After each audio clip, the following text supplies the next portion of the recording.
नमस्कार विद्यार्थी मित्रांनो, आपल्या सर्वांचं स्वागत आहे ज्ञानमुद्रा अकॅडमीच्या ऑफिशियल यूट्यूब चॅनलमध्ये. या ठिकाणी एम-पी-एस-सीने एक नवीन नोटीस काढलेली आहे आणि त्यामध्ये परीक्षा रद्द झाली अशी माहिती समोर आलेली आहे आणि त्याचं कारण म्हणजे काय तर पेपर फुटी.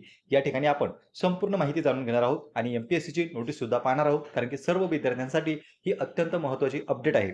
यामध्ये पहा विद्यार्थी मित्रांनो, आयोगाने 25 ऑगस्ट 2026 रोजी नोटीस काढली. नोटीसमध्ये त्यांनी काय सांगितलंय? आयोगामार्फत औषध निरीक्षक गट ब, अन्न औषध प्रशासन या संवर्गासाठी दिनांक 29 जुलै 2025 रोजी जाहिरात क्रमांक काढण्यात आलेली होती. दिनांक 22 मार्च 2026 रोजी चाळणी परीक्षा ऑफलाईन पद्धतीने राज्यातील 6 विभागीय मुख्यालयाच्या ठिकाणी परीक्षा केंद्रांवर घेण्यात आली. सदर परीक्षेचा दिनांक 12 जून 2026 रोजी निकाल जाहीर करण्यात आला.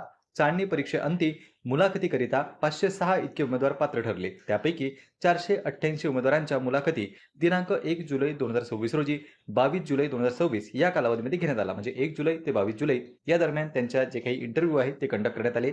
दिनांक 22 जुलै रोजी सायंकाळी मुलाखती संपल्यानंतर औषध निरीक्षक पदाकरिता पात्र ठरणाऱ्या 485 व अपात्र 3 अशा एकूण 488 उमेदवारांची तात्पुरती सर्वसाधारण गुणवत्ता यादी आयोगाच्या संकेतस्थळावर प्रसिद्ध करण्यात आली. दरम्यान उपरोक्त दिनांक 22 मार्च रोजीच्या चाळणी परीक्षेमध्ये गैरप्रकार झाल्याबाबत आयोगास दिनांक 22 ते 26 जुलै 2026 या कालावधीमध्ये ईमेलद्वारे काही उमेदवारांमार्फत तसेच लोकप्रतिनिधींकडून तक्रारी प्राप्त झाल्या. परीक्षा सुरू होण्यापूर्वीच म्हणजे दिनांक 20 मार्च 2026 रोजी काही उमेदवारांना प्रश्नपत्रिका मिळाली होती आणि ही प्रश्नपत्रिका सोशल मीडिया किंवा इलेक्ट्रॉनिक माध्यमांद्वारे प्रस्तुत करण्यात आली होती, असे सदर तक्रारीमध्ये नमूद करण्यात आले होते. म्हणजे पहा विद्यार्थी मित्रांनो, या ठिकाणी पेपर जो आहे तो परीक्षा होण्यापूर्वीच विद्यार्थ्यांपर्यंत पोहोचला होता आणि त्याचं माध्यम होतं ते म्हणजे सोशल मीडिया.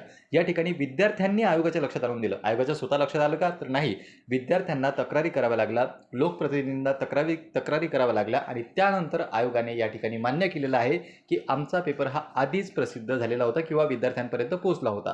आयोगामार्फत तातडीने उपरोक्त प्राप्त तक्रारीतील आशयाचे गांभीर्य आणि प्रकरणाचे आंदोलन संवेदनशीलता विचारात घेऊन प्राप्त सर्व तक्रारींच्या अनुषंगाने चौकशी करण्यासाठी पोलीस आयुक्त मुंबई यांच्याकडे दिनांक 27 जुलै 2026 रोजी तक्रार दाखल करण्यात आली. म्हणजे तक्रार कधी दाखल करण्यात आली? 27 जुलैला. यापूर्वीच बऱ्याच न्यूजपेपरमध्ये झालं किंवा विद्यार्थ्यांच्या ट्विटर हँडलवर झालं किंवा इतर तुम्ही प्रसारमाध्यमांद्वारे पाहिलं तर विद्यार्थी सतत तक्रार करत होते की जो काही पेपर आहे तो अगोदरच फुटलेला आहे. परीक्षापूर्वीच काही विद्यार्थ्यांना या ठिकाणी पेपर मिळाला, पण आयोगाने ते कधी मान्य केलं? तर आता आयोगाने ते मान्य केलेलं आहे. त्यामध्ये पोलीस आयुक्तालय, गुन्हे अन्वेषण शाखा, पोलीस आयुक्त कार्यालय मुंबई यांनी महाराष्ट्र लोकसेवा आयोगास प्राथमिक चौकशी अहवाल सादर केला आहे. गुन्हे अन्वेषण शाखेचे सादर केलेल्या अहवालानुसार एकाच उमेदवारास प्रश्नसंच मिळाल्याचे आणि त्याचा लाभ झाल्याचे चौकशी दिसून येत आहे, असा प्रथम दर्शनी निष्कर्ष नोंदवला जातो. म्हणजे काय? एकाच विद्यार्थ्यांनी बेनिफिट घेतला असं या अहवालाचं म्हणणं आहे आणि तो प्रथम दर्शनी अहवाल आहे. आयोगाद्वारे आयोजित केल्या जाणाऱ्या परीक्षेची गोपनीयता, अखंडता, पारदर्शकता, निष्पक्षता व आयोगावरील सर्वसामान्य उमेदवारांचा विश्वास कायम राखण्याच्या दृष्टीने आयोगाने अन्न व औषध प्रशासन विभागातील औषध निरीक्षक गट ब या पदासाठी उपरोक्त जाहिरातीप्रमाणे केलेली भरती प्रक्रिया रद्द करण्याचा आज निर्णय घेतलेला आहे. औषध निरीक्षक गट ब, अन्न औषध प्रशासन या संवर्गाच्या उपरोक्त जाहिरातीतील पदांसाठी आयोगाकडून फेर परीक्षा आयोजित करण्यात येईल. याकरिता संबंधित उमेदवारांना पुन्हा अर्ज करण्याची आवश्यकता नाही. तसेच त्याकरिता कोणतेही शुल्क किंवा परीक्षा शुल्क आकारण्यात येणार नाही. फेर परीक्षेसंदर्भात प्रसिद्धीपत्रक स्वतंत्रपणे जाहीर करण्यात येणार आहे. या ठिकाणी पहा, तुम्ही खाली पाहू शकता जे काही सचिव आहेत महेंद्र हरपाळकर यांनी ही नोटीस प्रसिद्ध केली. स्थळ आहे नवी मुंबई. या ठिकाणी आयोगाने मान्य केलेलं आहे की आमचा पेपर हा फुटलेला आहे परीक्षेच्या पूर्वीच. म्हणजे पहा विद्यार्थी मित्रांनो, जवळपास सर्वच महाराष्ट्राचा विश्वास हा लोकसेवा आयोगावर आतापर्यंत होता.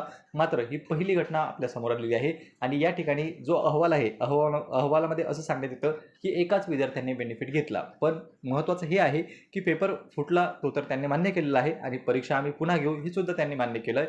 पण पेपर फुटला कसा? म्हणजे परीक्षा होण्यापूर्वीच पेपर हा विद्यार्थ्यांपर्यंत पोहोचला कसा?